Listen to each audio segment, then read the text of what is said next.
అందరికీ నమస్కారం అండి. నిన్న కేరళ హైకోర్టు ఒక సంచలనమైన తీర్పు ఇచ్చింది. ఏదైనా విదేశీ సంస్థలు లేదా విదేశీ అనుబంధ సంస్థలు మన దేశంలో వివిధ సామాజిక అంశాలపై సర్వే చేయాలంటే ఖచ్చితంగా కేంద్ర హోంమంత్రిత్వ శాఖ అనుమతి తీసుకోవాలని తీర్పునిచ్చింది. రానున్న కాలంలో ఈ తీర్పు చాలా కీలకంగా మారనుంది. అదేంటో ఈ వీడియోలో తెలుసుకుందాం. 2010లో అమెరికాకు చెందిన ప్రిన్స్టన్ సర్వే రీసెర్చ్ అసోసియేట్స్ అనే సంస్థకి మన దేశానికి చెందిన టేలర్ నిల్సన్ సాఫెస్ అనే సంస్థ ఒక సర్వే నిర్వహించింది. వాస్తవానికి ఆ సర్వేకు ఎలాంటి అనుమతి లేదు. ఆ సంస్థ చేస్తున్న సర్వే కేవలం మన దేశానికే పరిమితం అని చాలామంది భ్రమపడ్డారు. అయితే అది అమెరికాకు చెందిన ప్రిన్స్టన్ సర్వే రీసెర్చ్ అసోసియేట్స్ తరపున జరిగిన సర్వే అని తెలిసిన తర్వాత చాలామంది షాక్ అయ్యారు. వాస్తవానికి ఆ సంస్థ చేస్తున్న సర్వే పైకి నార్మల్గానే కనిపించినా ఆ సంస్థ చేసిన సర్వే అంశాలు వెలుగులోకి వచ్చాక చాలా వివాదాలు మొదలయ్యాయి. ముస్లింల మనోభావాలు దెబ్బతీయటంతో పాటు వారి సెంటిమెంట్లను దెబ్బతీసే విధంగా ఆ సర్వే సంస్థ కొన్ని ప్రశ్నలు అడిగింది.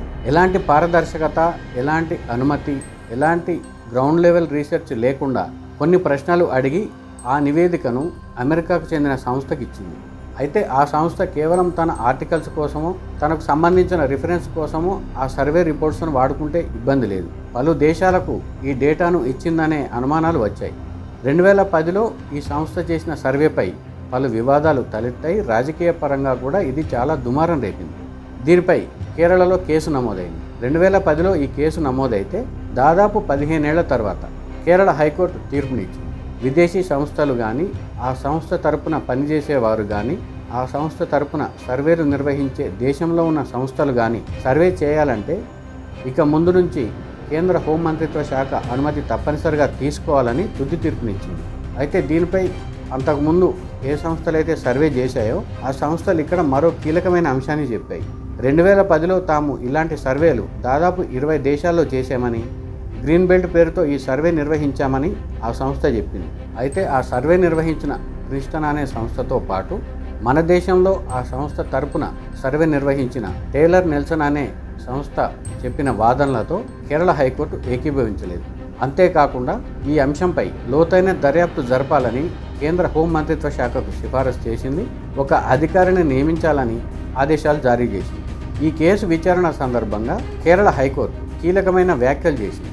ఈ అంశాన్ని అంత ఈజీగా తీసుకోవడానికి వీల్లేదని, దేశ సమగ్రతకు, దేశ భద్రతకు సంబంధించిన అంశాలు కూడా బయటకు వెళ్లే అవకాశం ఉందని, పారదర్శకత లేకుండా చేసే సర్వేలు దేశ భద్రతకు, దేశ ప్రజలకు ఇబ్బంది కలిగిస్తాయని, ఈ అంశాన్ని సీరియస్గా ఆలోచించాల్సిందిగా తాము ఆదేశిస్తున్నామని హైకోర్టు వ్యాఖ్యానించింది.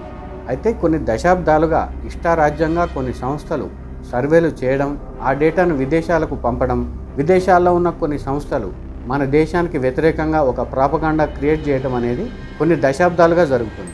వీటికి అడ్డుకట్ట వేస్తూ కేరళ హైకోర్టు ఇచ్చిన తీర్పు ఒక రకంగా సంచలనమనే చెప్పవచ్చు. అయితే దేశంలో గతంలో జరిగిన కొన్ని ఇష్యూలను కనుక మనం పరోక్షంగా ప్రస్తావించాల్సి వస్తే, మన దేశంలో బాలల హక్కులకు సంబంధించి, వాక్ స్వాతంత్రానికి సంబంధించి, భావ ప్రకటన స్వేచ్ఛకు సంబంధించి, మీడియాకున్న స్వేచ్ఛకు సంబంధించి బయట దేశాలు రకరకాలుగా ప్రచారం చేశాయి. ఆ ప్రచారంలో కొన్ని పార్టీలు కూడా భాగస్వాములు అయ్యాయి. వాస్తవానికి ఆయా సందర్భాల్లో పలు చోట్ల ఆంక్షలు ఉన్న టైంలో ఆ సంస్థలు సర్వే చేసి భారతదేశంలో మాట్లాడే స్వేచ్ఛ లేదు, భారతదేశంలో పిల్లల హక్కులకు భంగం వాటిల్లుతుంది, భారతదేశంలో మైనారిటీల హక్కులకు భంగం వాటిల్లుతుంది అనే విధంగా ఒక ప్రాపగాండాను క్రియేట్ చేయడానికి చాలా అవకాశాలు ఏర్పడ్డాయి. అయితే ప్రస్తుతం కేరళ హైకోర్టు ఇచ్చిన తీర్పు నేపథ్యంలో రానున్న కాలంలో ఇష్టారాజ్యంగా, అంటే తాము కేవలం కొన్ని అంశాలను ఎంచుకొని వాటినే సర్వేలుగా చెప్పి భారతదేశ ప్రతిష్టను దిగదార్చే విధంగా సర్వే చేసే సంస్థలు లేదా హిడెన్ అజెండా ఉండే సంస్థలు చేసే సర్వేలకు అడ్డుకట్ట పడుతుందని భావించవచ్చు. Thank you friends.